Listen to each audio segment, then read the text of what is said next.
الحمد لله رب العالمين والصلاة والسلام الأتمان الأكملان على خاتم النبيين وسيد المرسلين نبينا محمد وعلى آله وصحبه أجمعين. اللهم علمنا ما ينفعنا وانفعنا بما علمتنا وزدنا علما إلى علمنا ولا حول ولا قوة إلا بالله. Inshallah, we'll continue with reading from the book known as al-Awsat min al-Sunani wal-Ijma'i wal-Ikhtilaf, that medium-sized book that deals with the Sunan, the Hadith of Ahkam, as well as the consensus of the scholars and their disagreement, that was authored by Abu Bakr Muhammad ibn Ibrahim ibn al-Mundhir, Muhammad ibn Ibrahim ibn al-Mundhir rahimahullah ta'ala, who died in the year 418 after the Hijrah. Ibn al-Mundhir, who died in the year 318 after the Hijrah. He died in the year 318 after the Hijrah.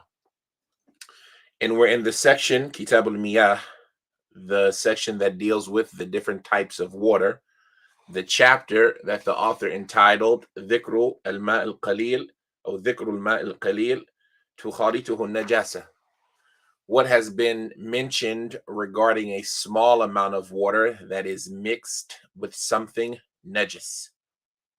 And we talked about last time a refresher on the different types of changes that water can undergo and the causes of those changes, the taste, color, or smell. And does the change occur from proximity, entering something into the water that doesn't mix, entering something into the water that does mix, or the change of the water of its own accord? And we talked about how the scholars, there is a disagreement regarding water that does not change because of something najis. If you have a water that does not change its taste, color, or smell because of mixing with something najis, then there is a disagreement amongst the scholars. And that disagreement is as it relates to a small amount of water that comes into contact with something najaasah or something najis. Does the water automatically, because of that, become najis itself? And so some of them say no, the water does not become najis until it changes. That's one opinion. The second opinion is that yes, if a small amount of water comes into contact with something najis, it becomes najis itself. And we said that this is an opinion that is held in some shape, form, or fashion by the majority of the schools of thought, or the people in the schools of thought, the madhahib, al-arba'ah. And then we mentioned that even that group of people, those who say that the water does become najis if it is small in amount and comes into contact or mixes with something that is najis, they disagree what is considered a small amount and what is considered a large amount.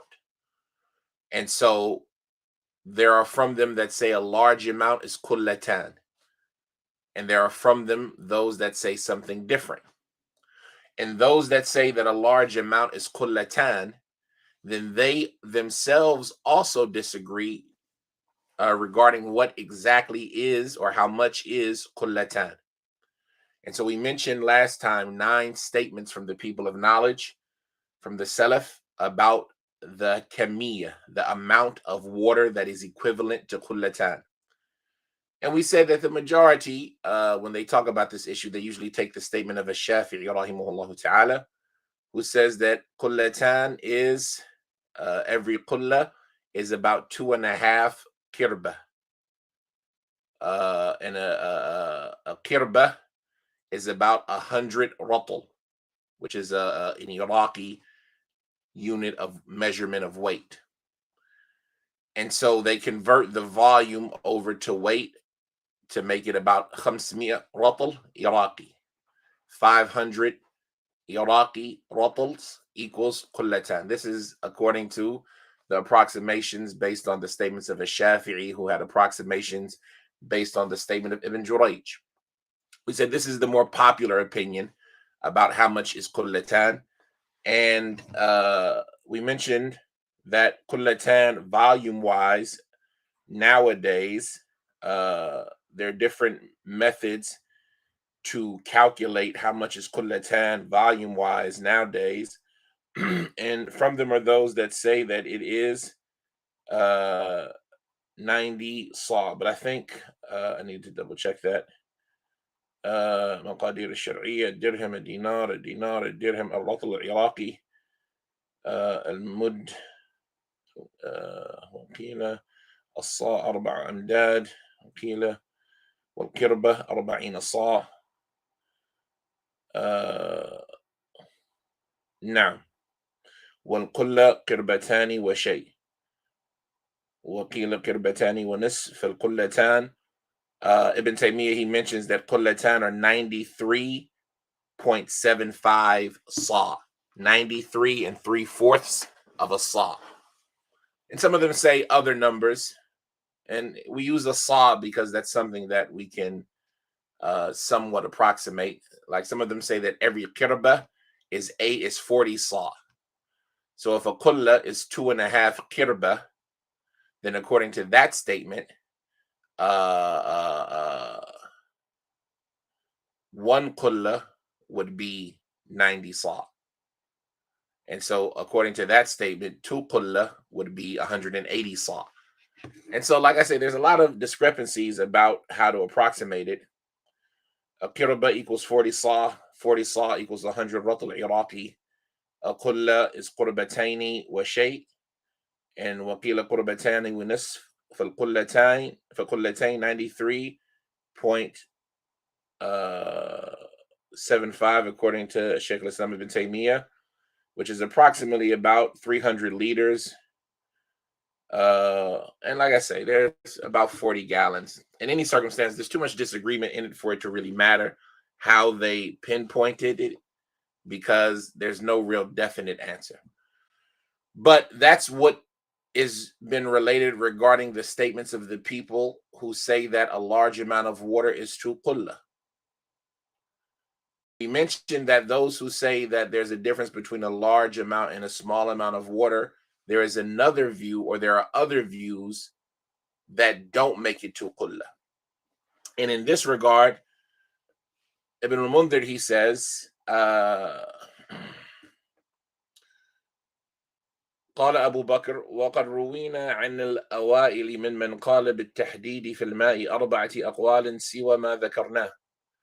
And we've mentioned from that which has been reported to us from the earlier generations regarding those who said, or those who pinpointed what is a large amount of water, 4 other statements besides that what we've mentioned.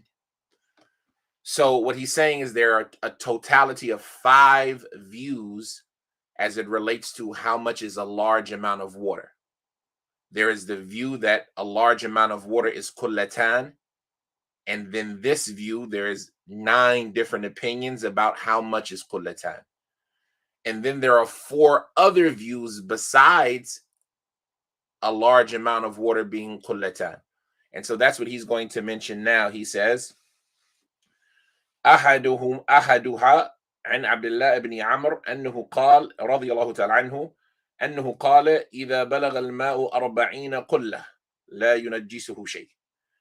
He says one of them is the view of Abdullah ibn Amr رضي الله تعالى عنهما. Abdullah ibn Amr ibn al-As, the Sahabi, he said that when water reaches 40 قلة, nothing can make it najis. So his statement is that a large amount of water is 40 qullah. So if he said 300 liters times 40, that would be 1,200 liters. No, 12,000 liters. 300 liters times 40 would be 12,000 liters. 12,000 liters would convert into converter. Oh, my converter is not here. If we said 40 gallons times 40, it'd be about, what's that, 800 gallons? No, 8,000 gallons. Liters, we want to go volume. 300 liters equals about 80 gallons. So not 40 gallons, 80 gallons is approximately what kullatan is, about 80 gallons. And if you say that it was 40 liters, as was mentioned by Abdullah bin Amr bin al-As, I'm sorry, 40 kulla, which would be 12,000 liters, then he would be saying that kullatan is basically 3,170 gallons, right? Basically 32 gallons. 3,200 gallons. So we see his statement is a much, much larger number. It's as if he's talking about, just bodies of water. Just for the sake of context. So like I said, I do this most of the time for myself more than anybody else.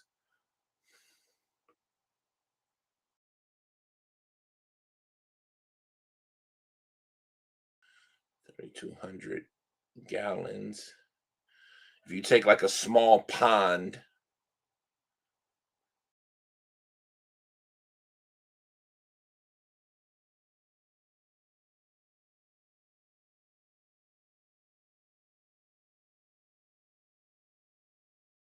how many gallons in a pond or a swimming pool?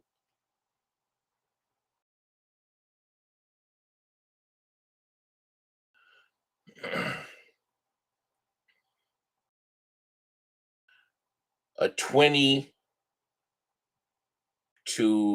by 40-foot pool is approximately 30,000 gallons. So that's a lot. That's a big difference. That's a big difference. So a pond would be a lot larger than that. In any circumstance, this is the first or the second opinion about how much is a large amount of water. The first of them is that it's kullatan. This opinion being that a large amount of water is 40 kulla, and it is the statement of Abdullah bin Amr bin al-As.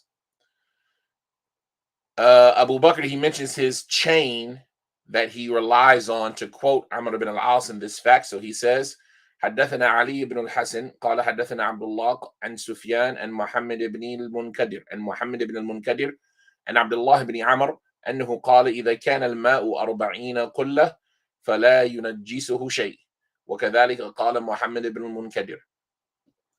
Abu Bakr says that Ali ibn al-Hasan narrated to us. He said that Abdullah narrated to us on the authority of Sufyan, on the authority of Muhammad ibn al-Munkadir, on the authority of Abdullah ibn Amr ibn al-As, who said that when water reaches 40 kulla, nothing makes it najis. And like this, Muhammad ibn al-Munkadir has also stated. So the person who narrated it on Abdullah ibn Amr ibn al-As also held the same view, that a large amount of water is 40 قلة. He says, وَالْقَوْلُ الثَّانِي إِذَا كَانَ الْمَاءُ كُرًّا لَمْ يُنَجِّسُهُ شَيْءٍ. وَالْكُرْ, they mention in the footnotes, in some of the manuscripts it says كَثِيرًا. But the word kur is a more reliable expression here. And a kur is a measurement of weight of the people of Iraq, and it is equal to about 6 donkey loads, right? The amount of weight you could put on the back of a donkey, about 6 of those, 6 donkey loads. And with the people of Iraq, it is equal to 60 qafizan. And a qafiz is a unit of measurement with them as well. And al-Azhari, he says a kur is 12 wasaq. And a wasaq, one wasaq is 60 sa. And so he's saying that a kur is 12 times 60. 12 times 60 is what? 6 times 2, carry the 1, 720. Now, 720 or 7,200? 60 times 12. Why is my math so bad? I'm tired. Yeah, 7,200. No. What? 60 times 12 equals 720. So he's saying it's about 720 sa, a kur.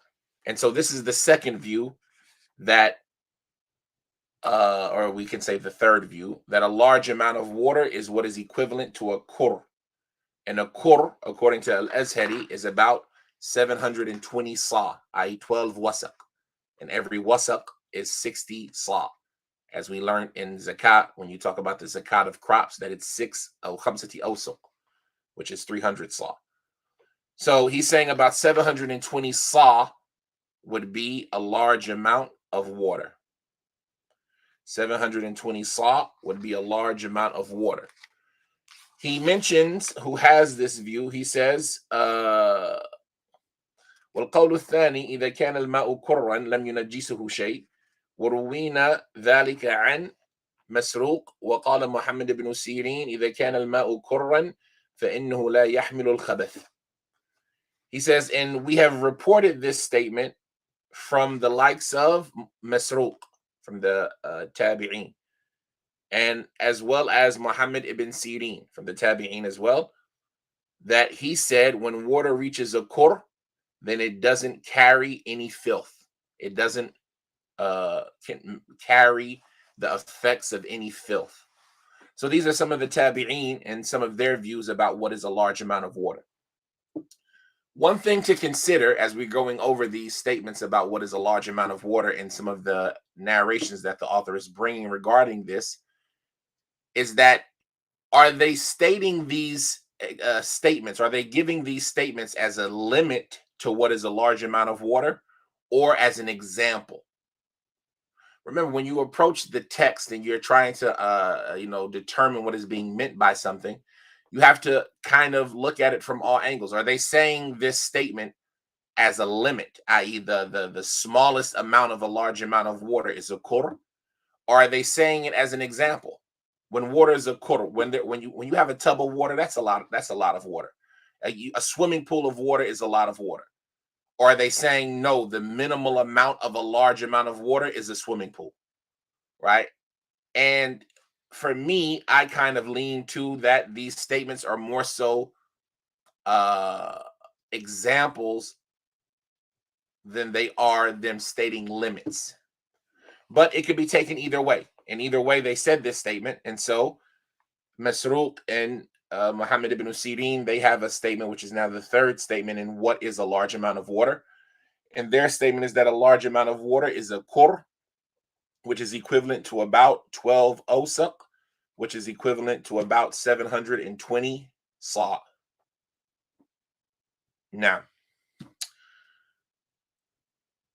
Ibn al-Mundhir, he says, وذكر أبو عبيد حديث ابن سيرين هذا قال وبه يأخذ بعض أهل الحديث. Abu Ubaid al-Qasim ibn Salam, we talked about him before, and he has a book in purification that we referenced. He says regarding the statement or the hadith of Ibn Sirin, the statement that was quoted by Ibn Sirin, he says, and this view has been adopted by some of the people of hadith. Some of the people of hadith have adopted the opinion of Ibn Sirin, where he mentions that a large amount of water is a qur. He mentions his chain that he relies on for this information. So he says, حدثنا محمد بن نصر قال حدثني أحمد بن عمرو قال حدثنا أبو داود عن زمعة عن سلمة بن وهرام عن عكرمة عن ابن عباس رضي الله تعالى عنهما أنه قال إذا كان الماء قدري ذنوبين لم يحملوا خبثا. Oh, I'm sorry, I missed something. Yeah, because that's not the same opinion. I apologize. So we have three statements up until now. A large amount of water is qullatan. A large amount of water is 40 qulla. A large amount of water is 1 kar. The fourth opinion that we have in front of us now regarding how much is a large amount of water, he says, وَرُوِينَا عَنِ ابْنِ عَبَّاسِ رَضِيَ اللَّهُ تَعَالَى عَنْهُ وَرَضِيَ اللَّهُ تَعَالَى عَنْهُمَا أنه قال إذا كان الماء ذنوبين لم يحمل الخبث. We've reported, or it's been reported to us about Ibn Abbas radiallahu ta'ala anhuma, that he said when water is 2 pails, 2 buckets, 2 pails. A dhanub is a pail that they might dip down into the well to fetch water out of the well, or a container that carries water. They would call this a dhanub.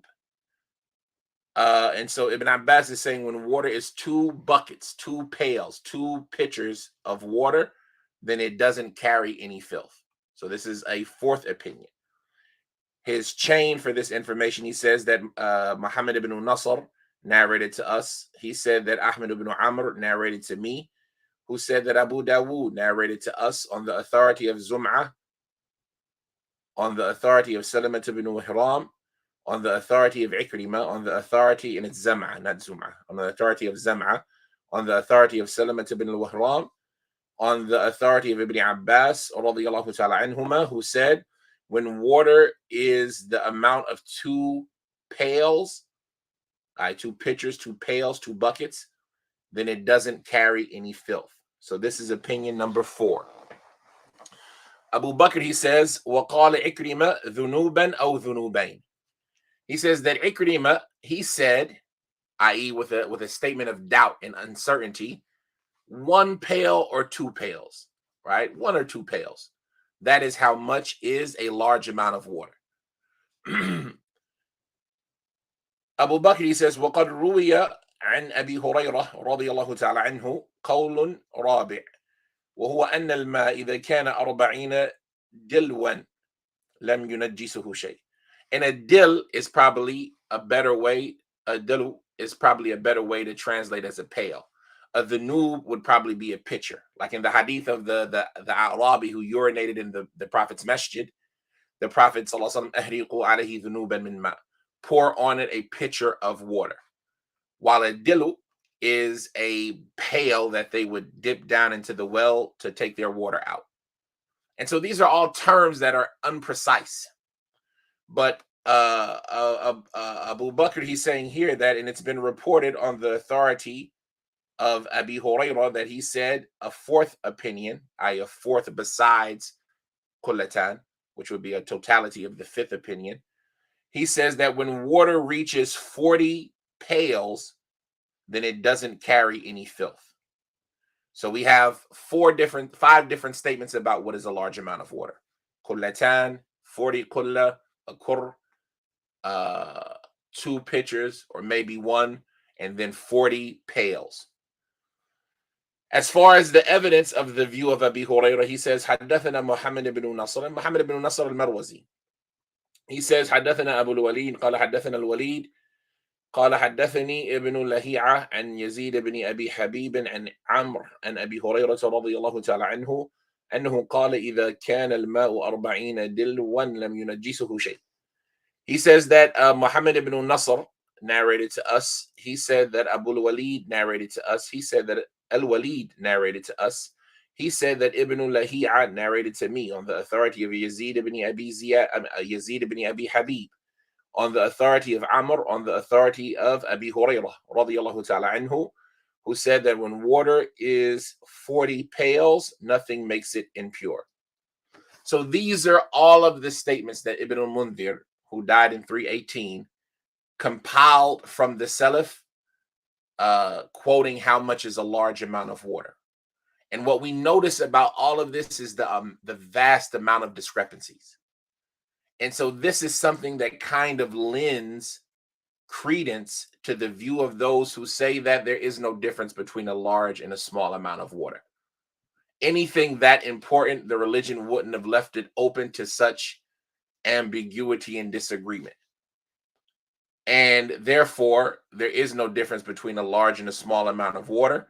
If its taste, color, or change, or its taste, color, or smell change because of impurities, it's impure. And if not, then not. But the majority do hold the other opinion, and so they differentiate between a large and a small amount. And these are their statements regarding what is and how much is a large amount of water.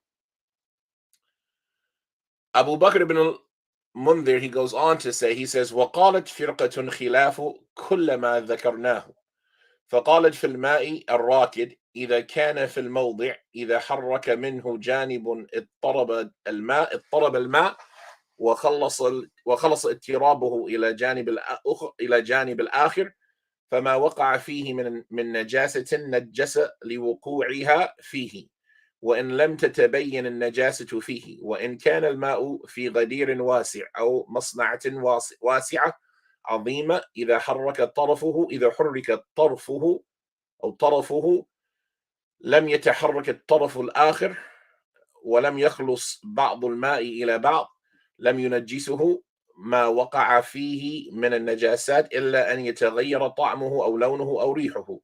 حكي هذا القول عن أصحاب الرأي. طيب, he's mentioned 5 total positions and some details within that 5. He is now mentioning a 6th position. And this is the position of the people of Ra'i, the people of opinion and, reason.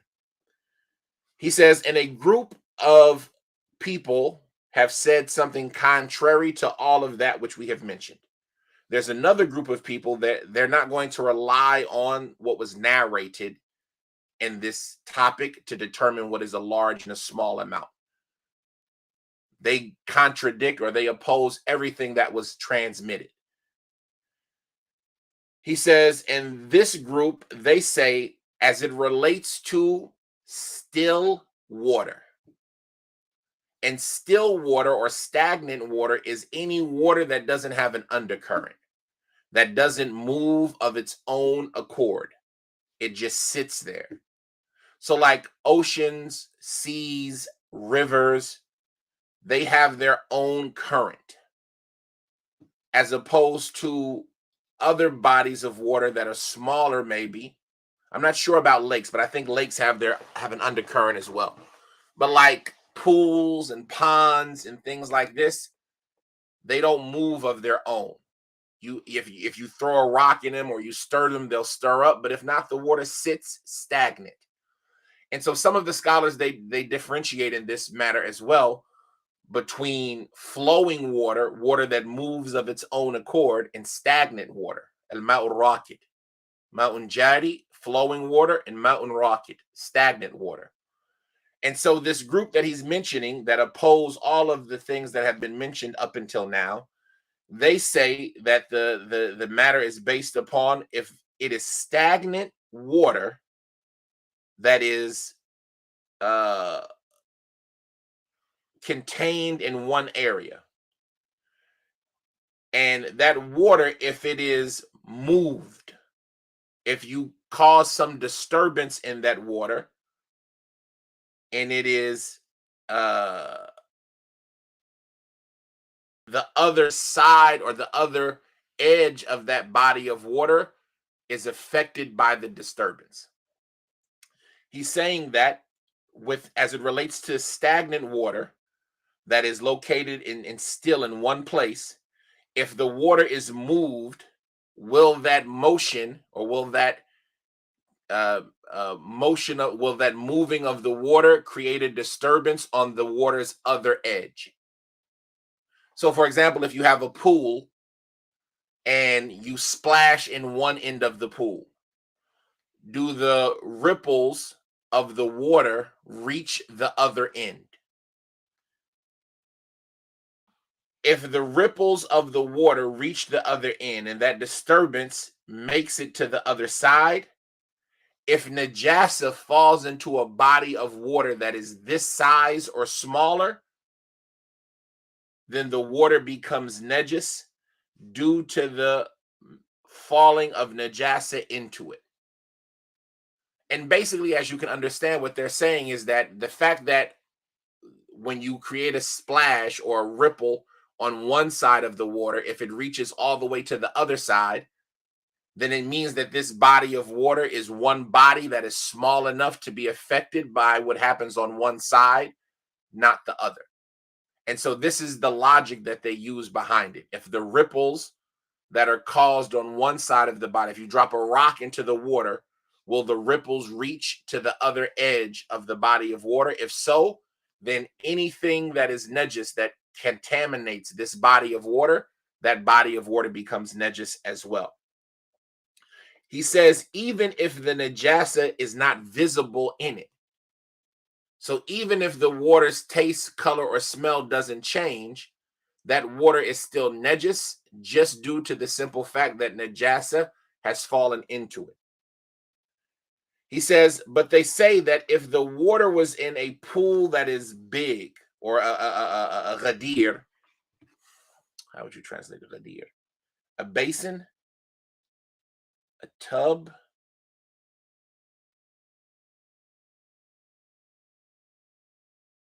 Yeah, a stream or river or pool. That's what I thought. If the water falls into a vast pool or a masna'a, and a masna'a is like a trough or a basin of water, similar to what they call a sahrij, where they would gather the rainwater in. Right? Maybe something, even though we don't use it for that, but maybe something equivalent like to those silos that we have that collect the rainwater and things like that for, need at a, or somebody has an outdoor water tank or something like that. He says that if you have a large pool or a large tank that is great in size, to where that if you cause commotion on one of its edges, that commotion doesn't reach to the other edge, and that disturbance won't make its way to the other side of the body of the water, then if Najaasah falls into that type of water, then it does not contaminate it unless its taste, color, or smell change. Ibn al-Mundhir, he says, and this is the view that has been quoted by the people of Ra'i, right? Ashab al-Ra'i, the people of logic and opinion. This is what they say. So they don't necessarily base their view off of what has been transmitted regarding the volume of water that is considered a lot. And, they say it's hard to, those statements aren't precise. And so we're going to use our logic and our reasoning to determine what is a large amount of water in our view. And so that's what they say. Ibn al-Mundhir, he goes on, he says, وَقَالَتْ طَائِفَةٌ قَلِيلُ الْمَاءِ وَكَثِيرُهُ لَا يُنَجِّسُهُ شَيْءٍ إِلَّا أَنْ يَغْلِبَ عَلَيْهِ النَّجَاسَةُ بِطَعْمٍ أَوْ لَوْنٍ أَوْ رِيحٍ هذا قول يحيى القطان وعبد الرحمن بن مهدي. He says, and then there is another view by another group who say that the small amount of water and a large amount of water, nothing makes them impure. Unless something najas overpowers them in their taste, color, or smell. And this is the statement that has been attributed to Yahya ibn al-Qattan, and Abdul Rahman ibn Mahdi. Right? These are some of the scholars from the Atba' Tabi'een who held this view. And that's the other opinion that we mentioned earlier, that a large amount and a small amount, there's no difference. And Allah knows best, this seems to be the stronger opinion based on what the author is going to mention regarding evidence in this topic.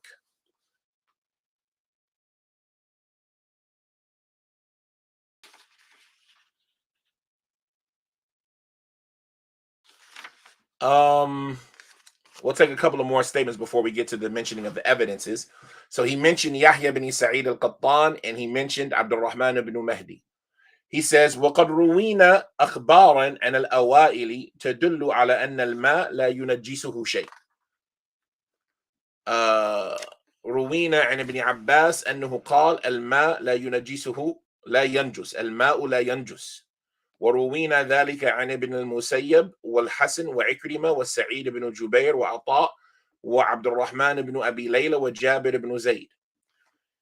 He says, and we've mentioned a lot of statements from the earlier generations that prove this view that nothing can contaminate water. Nothing makes water impure. So we've reported on Ibn Abbas that he said nothing makes water, or water does not become najis. And we've reported something similar to that on Ibn al-Musayyib, yani Sa'id ibn al-Musayyib, as well as Al-Hasan, as well as Ikrimah, as well as Sa'id ibn Jubair, as well as Ata ibn Abi Rabah, as well as Abdul Rahman ibn Abi Layla and Jabir ibn Zayd.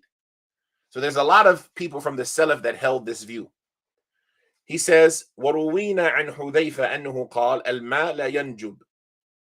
وعن أبي هريرة أنه سئل عن السؤرة في الحوض يصدر عنها الإبل ويوردها السباع ويلغ فيه الكلاب ويشرب منه الحمار هل نطهر منه قال لا يحرم الماء شيء. He says, and we've reported on the authority of Hudayfa that he said water does not become junub. It does not become impure or dirty or filthy. And likewise on Abi Hurairah, we reported that he was asked about the backwash or the leftover drinking water that might be in a tub that the camels drink out of, and the wild predatory animals also make their way to it. And dogs lap water out of it. And donkeys drink from it as well. Can we make purification with it? To which Abu Hurairah, he said, radiyallahu ta'ala anhu, nothing makes water haram. Nothing makes water haram. And so this statement, and as we mentioned, he's going to mention a lot more evidence beside this, but these are some of the Sahaba, the Tabi'een, the Atba' Tabi'een that held this view. And it needs to be categorized or qualified by saying nothing makes water haram, i.e., unless its taste, color, or smell changes, because that water by something najis, because that water is haram by consensus, by ijma'. But besides that, these statements of the Sahaba and the Tabi'een go to or lend credence to the fact that water doesn't become filthy just by mere contact with Najaasah, whether it's a large amount or a small amount. And this narration of Abu Hurairah, which he's going to mention the chain, and we'll cover that next time, where they talk about a container, a hold, a tub, a basin, a cistern, where the camels drink out of it. Like you have a trough where the camels drink out of it. And at nighttime, you might see the coyotes or they don't have coyotes there, the lions, the wild animals, the hunting dogs and things like that drink out of it. And likewise, your cattle dogs drink water from there as well. And your donkeys, which are also najis, they drink out of it as well. Can we then therefore use that water that is left over by them, that has their backwash in it? Right? If a lion or a dog or a donkey lick into the water, then those animals, their tongues are najis. And so this is a small amount of water that has come into contact with these animals and with najasa from their saliva, their tongues, maybe their face gets into it, the moisture on their nose. If you say that water, if it's a small amount, becomes najis by simple contact, then you should say that this water is najis, especially depending on what you determine a large amount of water to be. But in spite of all that, Abu Hurairah, radiyallahu ta'ala anhu, he said, nothing makes the water impermissible.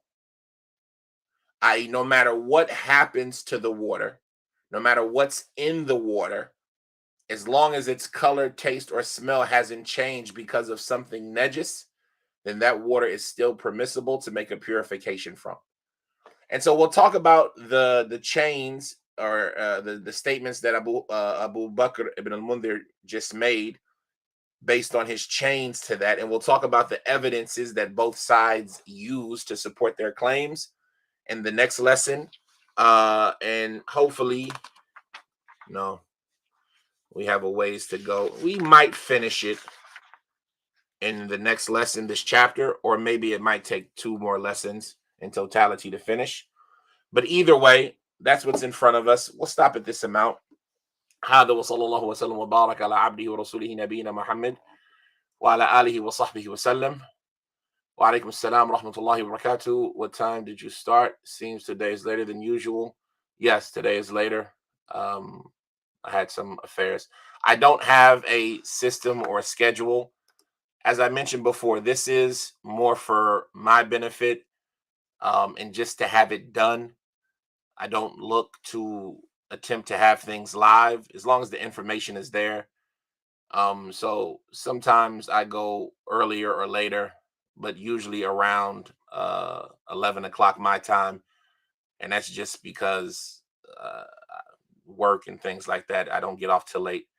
Sometimes I go earlier than that, but there's no real set schedule. Alhamdulillah, the recording is there and my contact is available. Walaikum salam wa rahmatullah. Are you sure the title is right? Isn't it supposed to be a small amount of water, a small amount of najasa mixing with water? No, it's a small amount of water, right?